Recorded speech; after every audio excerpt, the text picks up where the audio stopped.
예, 찬양 그 가사처럼 모든 게 은혜죠. 오늘은 특별히 더 아름다워 보이셔요. 왜요? 여러분 차이를 아시겠어요? 모르시겠어요? 예, 마스크를 벗으셔서 찬양하는 모습이 정말 참 아름답다, 더 아름답다 이런 생각을 했습니다. 코로나 3년 동안 우리가 마스크를 쓰고 살았는데 이제는 마스크를 실내에서도 벗어도 된다고 그러니까 우리 이렇게 또 벗고 찬양하니까 더 아름답고 좋습니다. 그 표정이 더 하나님께 귀하게 보이고요. 단지 이제 마스크는 개인 건강을 위해서 자신이 조심스러운 분들은 자기가 철저하게 자기 보호를 하는 방법밖에 없는 것 같아요. 그것은 알아서 해주시고 우리가 강제로 뭐 어떻게 하고 이런 시대는 이제 끝난 것 같습니다. 참 은혜롭고 감사합니다. 이제 2023년이 시작된 지가 지금 한 달이 훨씬 넘었고 또 음력설도 지났습니다. 한 살씩 더 드셨는데 작년에 비해서 조금 더 잘하신 것 같아요? 큰 것 같아요? 줄었어요? 우리가 한 살 더 먹었으니까 더 키가 커야 되는데 더 커야 되는데요. 우리 저 교회 입구에 들어오면 바로 여기 나가면 바로 왼쪽에 첫 번째 나무가 하나 이렇게 뾰족하게 서 있는 나무가 있어요. 이게 주목이라는 나무인데 참 더디게 자라는 나무입니다. 더군다나 여기가 좀 그늘이 져가지고 잘 자라지를 못해요. 그런데요, 그런 중에도 저 나무가 자라고 있더라고요. 제가 이제 여기 온 지 10년 차인데 올해. 그런데 전에 왔을 때 비해서 거의 키만 해도 2배가 자란 것 같아요. 뭐 나무 크기도 훨씬 더 많이 커졌고 또 나무가 더 좋아졌습니다. 응달에 있고 겨울이라 지금 뭐 생생하지는 못합니다만은 그래도 그 나무가 이렇게 자라더라고요. 모든 생명체는 태어나면 자랍니다. 자라게 되어 있습니다. 근데 우리 인간은 안타깝게도 한 20년 자라면 다 자라잖아요. 권사님 방금 말씀하셨습니다만은 이제 그 좀 넘어가면 이제 조금씩 줄잖아요. 너무 안타깝게도 줄어듭니다. 근데 그럼에도 불구하고 우리는 계속해서 자라야 됩니다. 키는 이제 다 자랐지만 그럼 뭐가 자라야 돼요? 그렇다고 해서 몸무게가 자랄 수는 없는 일이고 내적으로 성장해야죠. 쉴 새 없이 성장해 가야 됩니다. 다른 말로 표현하면 성숙해져 가야 합니다. 정신적으로도 성숙해 가야 합니다. 지적으로도 더 성장해 가야 합니다. 뿐만 아니라 우리 신앙인들에게 있어서는 신앙도 성장해 가야 합니다. 예수 믿고 교회 나와 세례받고 구원 받았으니까 이제 됐어, 이게 아니고요. 신앙도 계속해서 성장해 가야 하고 점점 더 성숙해서 어른스러워 가야 하고 열매를 맺어야 됩니다. 이게 신앙입니다. 그런데 오늘 말씀에 보면 정말 안타까운 말씀이 나오고 있죠. 오늘 본문 고린도전서 3장 1절 말씀을 우리 같이 한번 읽어볼까요? 다 같이요, 시작. 형제들아, 내가 신령한 자들을 대함과 같이 너희에게 말할 수 없어서 육신에 속한 자 곧 그리스도 안에서 어린아이들을 대함과 같이 하노라. 아멘. 형제들아, 내가 너희를 어린아이를 대하는 것처럼 그렇게 대한다 라고 말씀하십니다. 어린아이를 대하는 것처럼. 이 참 안타까운 일이네요. 고린도 교회 성도들을 향한 편지거든요. 고린도 교회가 세워진 지가 금방 막 세워진 그런 교회는 아니에요. 이 편지를 보낼 때는 좀 시간이 흘렀습니다. 그런데 지금 예수 믿는 사람들이 다 초신자들이 아니에요. 그런데 내가 너희를 어린아이들을 대함과 같이 한다라고 말씀하십니다. 더더군다나 2절로 가서 보면 더 충격적인데요. 2절 말씀. 다 같이요. 시작. 내가 너희를 젖으로 먹이고 밥으로 아니하였노니 이는 너희가 감당하지 못하였음이거니와 지금도 못하리라. 아멘. 내가 너희를 밥으로 먹이지 않고 우유를 먹였다. 이제 처음에는 그게 당연히 그래야 되겠지요. 그런데 지금도 못하리라. 와, 이게 충격적인 이야기예요. 많이 성장했어야 하는데 나이를 10살 먹고 20살 먹었는데 지금도 너희는 우유를 먹어야 된다. 너희는 너무 자라지를 못해서 아직도 여전히 요람에 누워있는 어린아이여서 젖을 먹여야 되겠다. 우유를 먹여야 되겠다. 이런 충격적인 얘기를 하고 있는 겁니다. 여러분, 신앙이 시작이 됐으면 자라야 되는데 그런데 여전히 갓난아기 신앙이다. 그래서 우유를 먹여야 되겠다. 이게 도대체 이게 무슨 말씀일까? 왜 이런 말씀을 하실까? 사실 고린도 교회는 나름대로 상당한 자부심을 갖고 있는 교회입니다. 그들은 그 어떤 교회보다도 성령의 은사를 뜨겁게 사모하는 교회였습니다. 그래서 고린도전서 12장, 13장, 14장 가서 보면 그들이 온갖 은사를 받았습니다. 방언 은사, 예언 은사, 병 고치는 은사, 다양한 은사를 받아가지고 그 은사가 어느 게 더 좋은 은사인가를 갖고 서로 이렇게 할 만큼이나 그렇게 뜨거운 교회였습니다. 그런데 그런 교회를 향해서 바울 사도가 너희는 젖이나 먹어야 된다. 정말 자존심 상한 이야기일 수 있습니다. 이게 도대체 무슨 의미일까? 다시 1절 말씀을 띄워주세요. 형제들아, 내가 신령한 자들을 대함과 같이 너희에게도 말할 수 없어서 육신에 속한 자 곧 그리스도 안에서 어린아이들을 대함과 같이 하노라 라고 얘기를 하고 있는데요. 여기 어린아이와 같은 맥락으로 같은 의미에서 하시는 말씀이 둘째 줄에 뭐예요? 육신에 속한 자라는 거예요. 그 육신에 속한 자의 반대 개념이 뭐예요? 첫째 줄에 신령한 자. 이 신령한 자라는 말씀을, 이 말을 세번역 성경에서는 뭐라고 번역하고 있냐 하면은 영에 속한 자 이렇게 얘기하고 있습니다. 영에 속했다, 이때 영은 성령을 얘기하죠. 그래서 성령에 속한 자와 육신에 속한 자가 서로 대비가 되고 있는 겁니다. 자, 그렇다면 고린도 교회의 사람들은 자신들이 자신들을 생각하기에 어디에 속했다고 생각했을까요?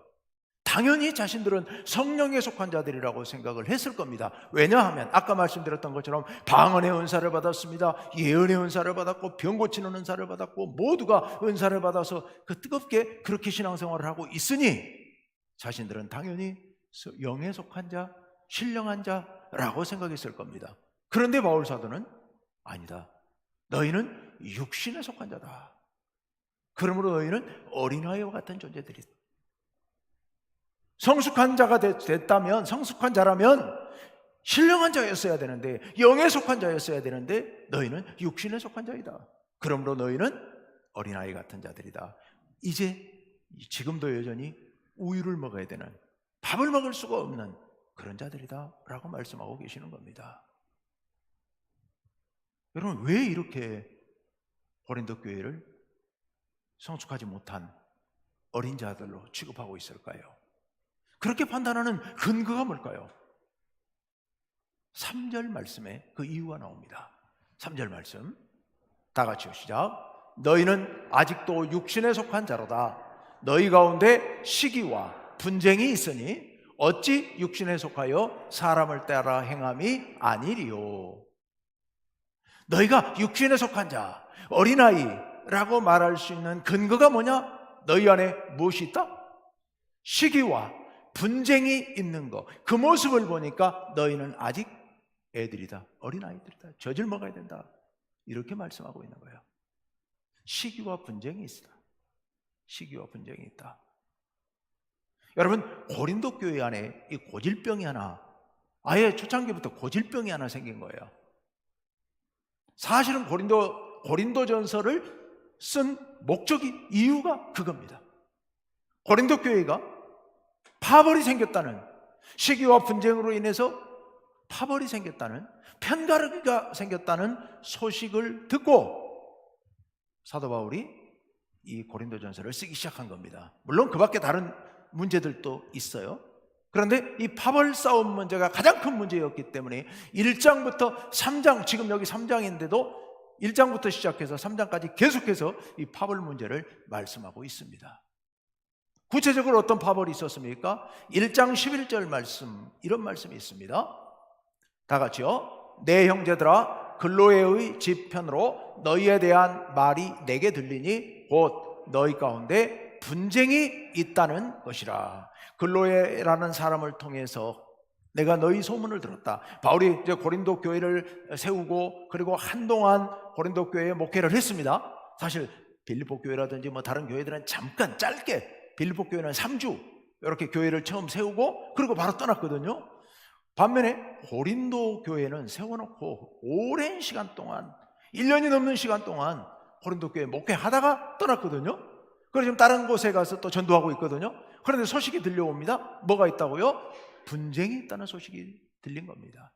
무슨 분쟁이냐? 2절에 12절에 이어서 다 같이요. 내가 이것을 말하거니와 너희가 각각 이르되 나는 바울에게, 나는 아볼로에게, 나는 게바에게, 나는 그리스도에게 속한 자라 한다는 것이니 했습니다. 여러분, 파벌이 생겼는데요, 4개의 파벌이 생겼다는 거예요. 바울파, 아볼로파, 게바파, 그리스도파, 4개의 파벌이 생겼다는 거예요. 정말 놀랄 일이죠. 놀랄 일이죠. 바울은 우리가 지금 알고 있고, 아볼로는 처음에는 세례 요한만 알고 있다가 유대인이었어요. 아주 뛰어난 유대인 학자였어요. 그런데 예수님을 믿게 됐습니다. 그리고 에베소에서 바울을 만나요. 그래서 바울의 가르침을 받고 그가 그리스도의 사람으로 변화됩니다. 그리고 아주 잘 가르쳐요. 구약 성경에 아주 능통한 사람이었기 때문에 잘 가르치는 사람이었습니다. 그 사람이 아마도 나중에 이 고린도 교회에 와서 사람들을 말씀으로 가르쳤던 것 같아요. 그리고 아마 또 떠났겠죠. 그 당시 오래 있지 않고 자꾸 왔다 떠나고 이렇게 했으니까 떠났겠죠.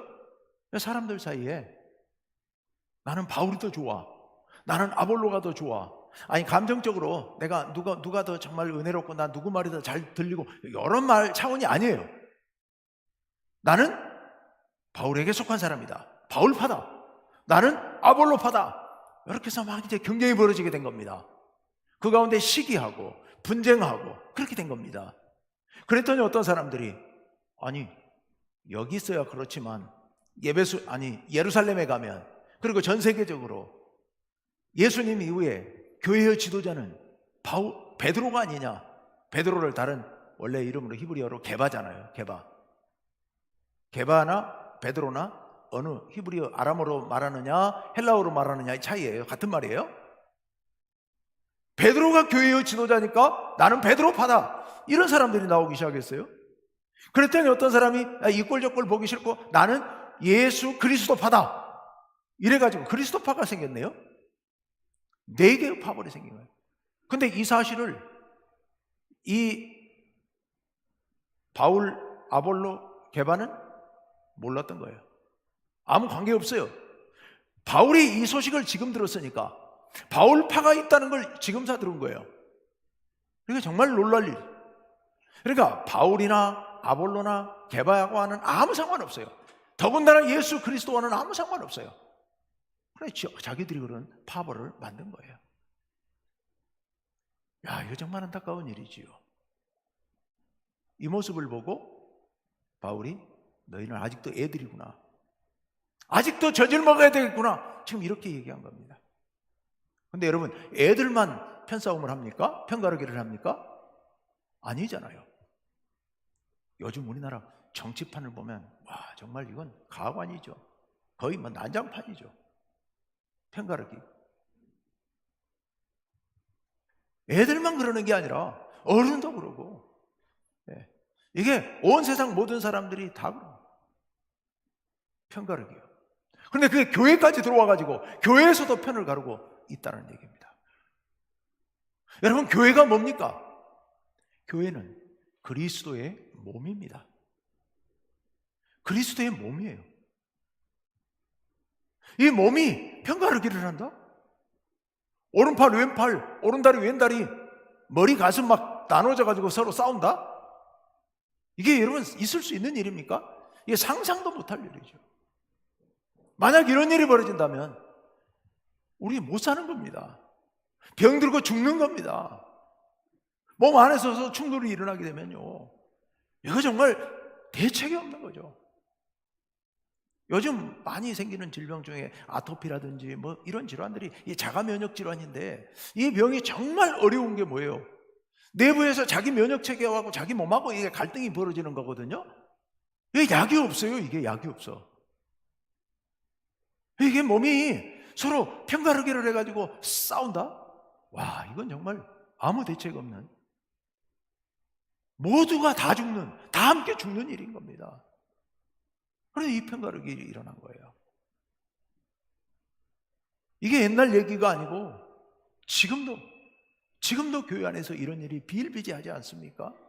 아니, 교회뿐만 아니라 뭐 직장을 가나, 뭐 계모임을 가나, 정치판을 가나, 어디를 가나 이 편가르기가 만연되어 있습니다. 사람 사는 곳에는, 사람이 모인 곳에는 어디나 그게 있게 마련인데, 이게 개인에게도 공동체에게도 좋을 일이 하나도 없습니다. 이게 심각한 문제인 거예요. 그런데 이게 왜 이런 일이 벌어지느냐? 왜 이런 일이 벌어질까요? 다시 3절 말씀으로 돌아갑니다. 3절 말씀 다 같이요. 다시 한번 읽습니다. 시작. 너희는 아직도 육신에 속한 자로다. 너희 가운데 시기와 분쟁이 있으니 어찌 육신에 속하여 사람을 따라 행함이 아니리요. 너희 가운데 분쟁이 있으니 어찌, 어디에 속하여? 육신에 속하여.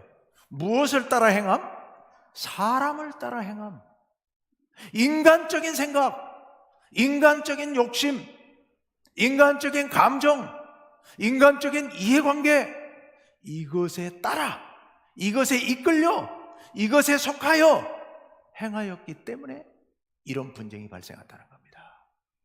한마디로 자기 욕심 때문에, 자기 감정 때문에.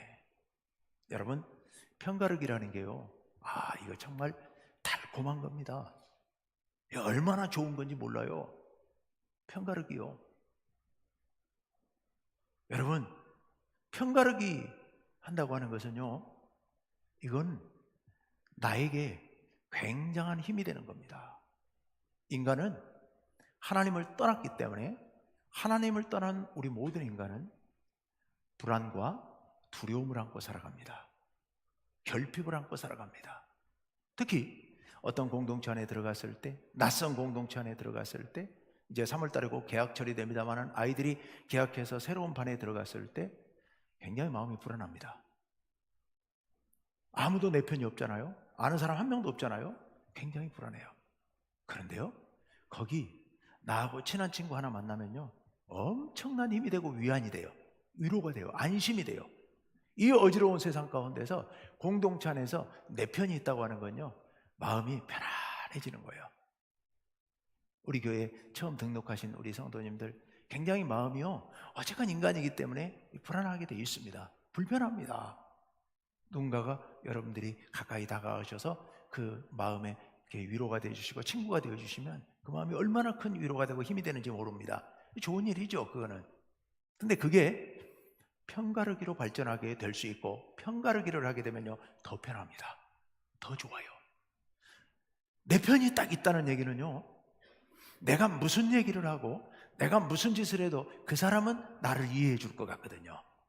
그 사람은 나를 지지해 주거든요. 이게 편가르기를 하게 되면요, 얼마나 마음이 편안한지 모릅니다. 정치하는 사람들이 왜 그렇게 편가르기를 할까요? 어떤 상황에서도 나를 지켜주고 나를 보호해 줄 그 내 편이 필요한 거예요.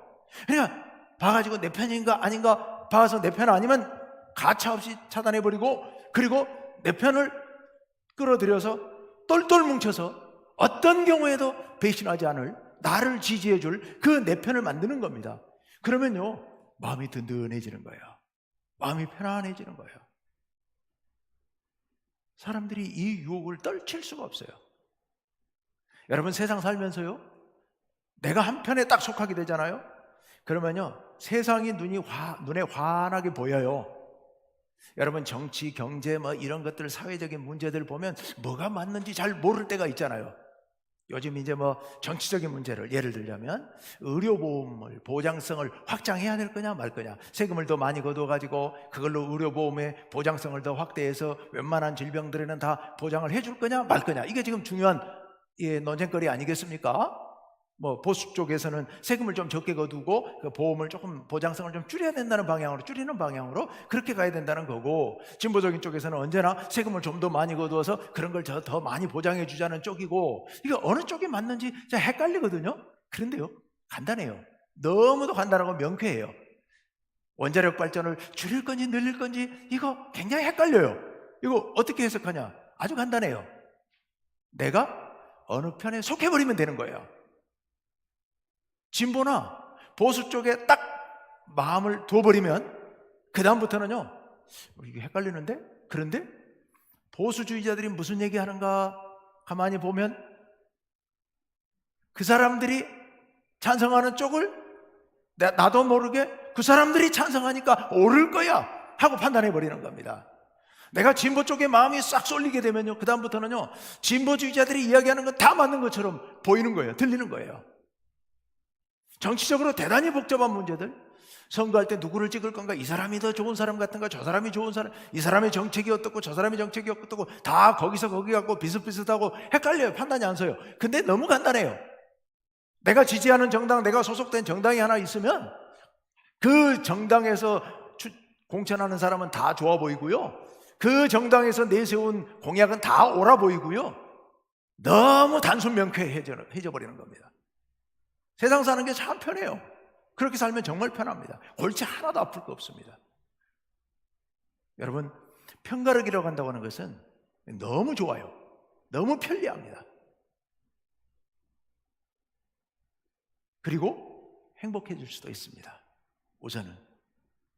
그런데 문제는 그 편리함, 명쾌함, 내 마음에 주는 어떤 안락함, 이게 전부 다 사람의 마음에 맞는 것들이라는 거예요. 사람에 따라 판단하고 행하는 것들이에요. 그것은 미숙한 어린아이 같은 그런 판단, 그런 행동이라는 겁니다. 오늘 말씀이 그 말씀이에요. 미숙한 사람들은 사람의 뜻에 따라, 인간의 본능, 어린아이들이 그러잖아요. 본능적으로 움직이잖아요. 배고프면 막 소리 지르고 울면 돼요. 먹으면 돼요. 그리고 배부르면 그냥 떨어져 자면 되는 거예요. 세상에 고민이 없잖아요, 아이들은. 그럼 미숙한 존재, 본능대로 움직이는 거예요. 그게 인간의 모습. 미숙한 사람들, 어린아이들의 모습입니다. 그러면 성숙한 사람들은 어떻게 해야 될까요? 우리 모두 다 그런 미숙한 상태에 머물러 있기를 원하는 사람은 여기 한 분도 안 계실 거예요. 우리 성장해야 됩니다. 믿음이 성장해야 됩니다. 더 성숙해져야 됩니다. 어떻게 하면 성숙해질 수 있을까요? 어떻게 하는 것이 성숙한 신앙일까요? 그 반대로 행하면 되죠. 사람의 뜻에 따라 행하는 것이 아니라. 그럼 그 다음에 어떻게 해요?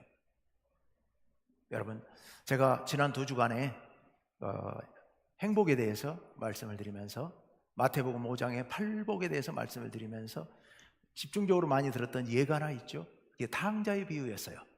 탕자의 비유. 그런데 탕자에게는 형이 하나 있잖아요. 그러니까 탕자 아버지에게 2 아들이 있었던 거예요. 탕자는 그렇게 했어요. 그런데 그렇게 탕자가 돌아왔을 때 이제 아버지가 너무 행복해서, 너무 기뻐서 집에서 잔치를 벌이잖아요. 근데 잔치를 한창 벌이고 있는데 맏아들이 아버지 명령에 따라 들에 가서 일을 하다가 일을 마치고 돌아오잖아요. 그리고 집 앞에 와서 우리 이게 지금 무슨 일인가 하고 밖에서 알아보니까 탕자가 자기 동생이 돌아왔다는 거잖아요. 화가 나서 집에를 안 들어가 버리죠. 아버지가 알고 그 맏아들을 찾아 밖으로 나오잖아요. 그리고 아버지가 들어가자 그러니까 아버지한테 항의를 하죠. 뭐라고요? 아니 어떻게, 죄송합니다, 저딴 놈이 왔는데, 아버지의 재산을 다 갖다가 창기들과 함께 먹어버린 저 나쁜 놈이 왔는데 아니 죄를 어떻게 받아주십니까? 저에게는 아버지 명령 복종하고 순종하고 지금까지 한 번도 거역하지 않고 열심히 일만 한 저에게는 친구들하고 먹으라고 염소 새끼 한 마리 안 잡아줘 놓고, 아니 어떻게 아버지 재산을 장녀들과 함께 다 먹어 치워버리고 말아먹고 저렇게 거지가 되어 돌아온 놈을 아버지 아들로 맞아주고 송아지를 잡아가지고 잔치를 벌여줄 수가 있다는 말입니까? 하고 아버지에게 항의를 하잖아요. 아버지가 뭐라고 그럽니까? 잃어버렸던 자식 아니냐, 내가 잃어버렸던 아들 아니냐 라고 얘기를 합니다. 이 맏아들이 들어갔을까요? 그거는 성경에 나와 있지 않아요. 예수님 비유에 나오지는 않습니다. 여러분, 이 맏아들의 마음을 한번 생각해 보십시오. 지금 맏아들의 마음, 아버지가 바라는 게 뭡니까? 내 마음을 이해해 달라는 거지요. 나를 이해해 달라는 거지요. 내가 이렇게밖에 할 수 없는 내 마음을 좀 이해해 달라는 거죠. 그런데 이 맏아들은 지금 무슨 생각을 하고 있는 겁니까? 자기 생각을 하는 겁니다. 나에게는 염소 새끼 한 마리도 안 잡아주시고, 아버지 재산은 이제 둘째 그 탕자에게 줄 재산은 이미 다 줬고 남은 재산은 다 저에게 줄 거 아닌가요? 그런데 이 재산에서 송아지를 잡아가지고 쟤한테 잔치를 벌여주면 그거 내 거 잡아가지고 준 거 아닌가요? 뭐 이런 항의이죠. 이 맏아들의 생각 속에 지금 누구 생각을 하고 있는 겁니까? 자기 생각만 하고 있는 거예요. 자기 생각. 누구 생각을 안 하고 있어요? 아버지 생각을 조금도 안 하고 있는 겁니다. 그동안에 탕자가 집을 나가서 오랫동안 돌아오지 않는 동안에 아버지가 뭘 하고 있었는지, 아버지가 무슨 생각을 하고 살았는지 그 맏아들은 전혀 생각하지 않았던 거예요. 아버지가 어떠했겠습니까? 여러분, 아버지의 마음을 한번 상상해 보시기 바랍니다. 그 아들이 돌아왔을 때 뛰어나와서 그렇게 맞아줬던 그 아버지가 평소에 어떻게 하고 있었겠습니까? 밤마다 잠을 자지 못하고 문 열어놓고 날마다 문 밖에 나와서 저 먼 데를 바라보면서 혹시 이 아들이 언제나 돌아오나 하고 날마다 그렇게 기다리느라고 잠도 못 주무시고 먹을 것도 제대로 못 드시고 날마다 쇠약해 갔는지도 몰랐어요. 아마 그랬겠죠. 우리라면 그랬지 않았겠습니까? 그렇게 아버지가 쇠약해 가면서 그렇게 집 나간 둘째 아들을 간절히 기다리는 모습을 조금이라도 마음에 두고 이 맏아들이 아버지의 마음을 이해했더라면, 아버지를 생각하고 아버지를 살폈더라면 이렇게는 안 하죠. 물론 제 재산, 남은 재산 절반 떼가지고 쟤 또 주세요 이런 말은 안 하더라도 적어도 아버지에게 항의하면서, 사실 우리 성경에는 아주 순하게 번역을 해놨습니다만은요, 아버지에게 항의할 때 그 맏아들의 말이 굉장히 거칠게 항의합니다. 아버지란 말을 안 해요. 그 자기 동생을 얘기하면서 당신의 자식이라고 얘기를 해요. 당신의 자식. 아버지의 아들이라고 말하지 않고 제 동생이라고도 말하지 않고요, 당신의 저 자식이 이렇게 얘기를 하거든요. 우리 번역은 함부로 못해가지고 말을 너무 부드럽게 순화시켜서 해놨는데요, 이게 여러분 맏아들의 마음이었던 거예요. 아버지를 전혀 생각하지 않고 오직 자기 생각만 하고 있는 거예요. 그런 면에서 본다면 차라리 둘째가 더 나았습니다. 둘째가 아버지께 큰 죄를 짓고 아버지의 재산을 가지고 나가서 다 탕진하고 그 잘못을 저질렀죠. 그때는 그랬지만 그가 돼지우리를 뒹굴면서 누구 생각을 해요? 아버지 생각을 하죠. 물론 지 배가 고프니까 생각한 거죠. 그렇지만 그는 뭐라고 말합니까? 내가 아버지와 하늘은 여기서 하나님이죠. 하나님께 죄를 지었으니, 큰 죄를 지었다고. 내가 그렇게 가서 말하겠노라고 하면서 아버지, 나를 품꾼의 하나로 써주소서. 그리고 실제로 아버지에게 와서 내가 아버지와 하늘에 큰 죄를 지었습니다 라고 얘기하지 않습니까? 그 말을 하고 있다는 얘기는 그는 거기서 내가 이렇게 큰 재산을, 아버지 재산을 가지고 와서 탕진할 때 내가 죄를 지었구나, 그로 인해 아버지의 마음이 얼마나 아프셨을까, 아버지에게 내가 못할 짓을 했구나, 이 생각을 하고 내가 죄를 지었다고 회개하고 돌이킨 거거든요. 그가 돌아온 것은 아버지의 마음을 생각했기 때문에 돌아온 겁니다. 물론 배고프니까 돌아왔지만 그 마음 가운데 아버지 마음을 생각하는 마음이 조금이라도 생긴 겁니다. 반면에 맏아들은 여전히 아버지 마음을 전혀 생각하지 않고 지 생각만 하고 있는 겁니다. 마태복음 21장에 보면 또 하나의 비유가 나와요. 또 두 아들 비유가 있어요. 그 두 아들 비유는 좀 다르죠, 분위기가. 어떤 비유입니까? 아버지가 맏아들에게 야, 오늘 포도원에 가서 네가 일 좀 해라. 맏아들이 뭐라 그럽니까? 예, 아버지, 그렇게 해야죠 하고 갔어요. 그리고 딴 데 갔습니다. 딴 데로 샜습니다. 아버지가 알고 너무 안타까우니까 둘째 아들을 불렀어. 야, 둘째야, 네가 포도원에 가서 일 좀 해라. 둘째 아들이 뭔 소리 하고 계세요? 안 해요, 나. 그 힘든 일을 내가 왜 해요? 형도 가버렸는데. 그런데 나중에 이 둘째가 돌이키고 포도원으로 가잖아요. 왜 돌이켰겠어요? 내가 가서 열심히 일해야, 그래야 포도원이 내 거 될지 몰라, 이런 계산했다는 얘기일까요? 그런 계산이 아니죠. 아버지를 생각했을 겁니다. 형도 가버리고 나도 그렇게 말을 쏘아붙이고 나왔으니 우리 아버지 마음이 얼마나 아프실까, 우리 아버지 마음이 얼마나 상처받으셨을까, 아마 그 생각을 했겠죠. 그러니까 돌이켜서 아버지를 생각하는 마음으로 돌이켜서 포도원에 가서 하루 종일 땀 흘리며 일을 하지. 여러분, 그 일을 그 마음이 아니면 못하는 거죠. 이 둘째, 아버지를 생각하는 마음으로 그가 돌이킨 겁니다. 돌이킨 거예요. 이 둘째야말로 바로 성숙해가는 사람의 모습이죠. 어린아이는 자기밖에 생각 못합니다. 그런데 성숙한 사람은 다른 사람을 생각할 수 있습니다. 신앙, 이제 초신자 막 어린아이 신앙은요, 자기밖에 생각 못합니다. 기도에도 맨날 자기 문제만 가지고 와서 나를 이렇게 해주세요, 저렇게 해주세요, 모든 것을 자기 중심적으로만 생각할 수밖에 없습니다. 그런데요, 성숙한 신앙은요, 하나님을 생각하는 신앙입니다.